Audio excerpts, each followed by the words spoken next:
कमाला देवी डंगर किनाल के साथ रहती थीं, जो बी डंगर नेशनल रिजर्व के बिल्कुल किनारे पर वाक़ था। और जैसा कि आप हिंदुस्तान के किसी भी रिजर्व को तस्वुर करते हैं, वो सरसब्ज, हरा भरा और इतना ही जंगली और हैरत अंगेज था जितना कोई उम्मीद कर सकता है। कमाला यहीं पली बढ़ी थी और अपने गाँव के लोगों को सारी जिंदगी से जानती थी। ये वही जगह थी जहाँ उन्होंने अपने शौहर से मुलाकात की, अपने बच्चों को जन्म दिया और फिर उन्हें उन्हीं लड़कों और लड़कियों से शादी करते देखा जिनके साथ वो स्कूल जाते थे। अब कई साल बाद वो नानी बन चुकी थी और इससे ज्यादा खुश वो कभी नहीं हो सकती थी। उनकी दोनों बड़ी बेटियां शादीशुदा थीं और अपनी अपनी खुशहाल जिंदगी गुजार रही थीं। उनका तीसरा बच्चा, एक बेटा, 1 साल पहले शादीशुदा हुआ था और उसने कमाला को 8वें नवासी की खुशखबरी दी। कमाला के घर में अब भी 2 नौउम्र बच्चे थे और वो छोटे बच्चों के कदमों की आवाज को याद करती थी जो कभी घर में गूंजती थी। किसान की जिंदगी सादा मगर सख्त होती है। उनकी कम्युनिटी मिलकर काम करती है, जीती है, मोहब्बत करती है और एक साथ ही मर जाती है। ये गोल दायरे जैसी कम्युनिटी थी जहाँ हर कोई एक दूसरे को जानता था। एक ऐसी जगह जहाँ हर खुशी और हर गम पूरा गाँव मिलकर बांटता था। और हत्ता कि 2030 में भी वहाँ के ज्यादातर लोग वैसी ही जिंदगी गुजार रही थी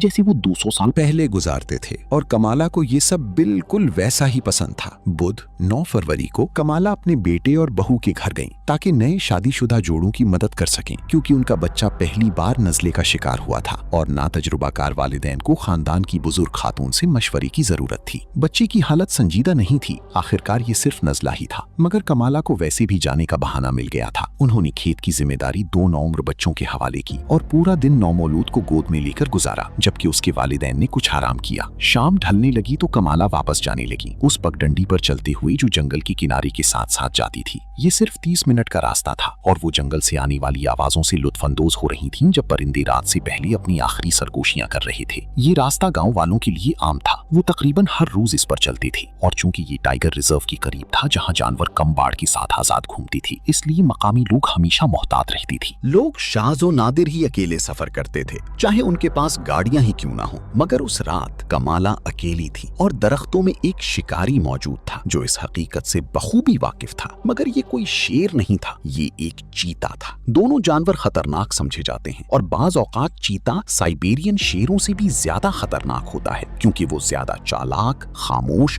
और नजर से ओझल रहने वाला होता है। हिंदुस्तान से लेकर अफ्रीका के जनूबी किनारे तक ये धब्बेदार दरिंदे अपनी सब्र और महारत के लिए मशहूर हैं और ये बालिग नर भी मुख्तलिफ नहीं था। वो तकरीबन 2 दिन से इस रास्ते के करीब मौजूद था, किसी अकेले इंसान का इंतजार कर रहा था। उसे उम्मीद थी कि कोई बच्चा ग्रुप से अलग हो जाएगा, मगर इंसान जंगली जानवरों की तरह बर्ताव नहीं करते। उनकी माएं बच्चों को अपने करीब रखती हैं। एक इंसान आसान शिकार था, मगर जब वो इकट्ठे होती तो वो एक ताकतवर ग्रोह बन जाते थे। इसलिए उसने कभी ग्रुप पर हमला करने का खतरा मोल नहीं लिया। वो रात के लिए जंगल में वापस जाने वाला था कि अचानक कमाला अपनी चमकदार पीली साड़ी में गुजरी जो मध्यम रोशनी में नुमायां नजर आ रही थी। वो एहतियात से उनके पीछे चलने लगा, ये यकीनी बनाने के लिए कि वो वाकई अकेली हैं। 10 मिनट बाद उसे यकीन हो गया कि रास्ते पर कोई और नहीं है और वो झुककर उनका पीछा करने लगा, इतना नीचे कि उसका पेट जमीन से लग रहा था। वो मजीद बेखौफ हो गया, आहिस्तगी से रास्ते पर आया। उसकी नजरें मुसलसल कमाला की पुश्त पर थीं। अगर कोई और वहां होता तो वो फौरन उस शिकारी को देख लेता। फिर कमाला की चप्पल में एक छोटा पत्थर आ गया। वो खतरे से बेखबर उसे निकालने के लिए झुकी और इसी लम्हे चीते ने हमला कर दिया। वो हवा में छलांग लगाकर कमाला की पुश्त पर जा गिरा, अपने पंजों से उन्हें जकड़ लिया। कमाला ने एक चीख मारी जो किसी ने न सुनी और वो जमीन पर गिर पड़ी। उन्होंने खुद को संभालने की कोशिश की, मगर उन पर सवार जानवर बहुत भारी था। वो आगे की तरफ घसटती चली गईं। उनका चेहरा पत्थरों से रगड़ खाकर जख्मी हो गया और साड़ी फट गई। कमाला को समझने का मौका ही न मिला कि उनके जिस्म में घुसने वाली पंजे और पीछे से आने वाली गुर्राहट क्या थी। वो सिर्फ इतना जानती थीं कि वो सांस नहीं ले पा रही और जमीन पर दबी हुई हैं। इससे पहले कि वो कुछ समझ पाती, चीते ने उनकी गर्दन में दांत गाड़ दिए। उनका सीना दब चुका था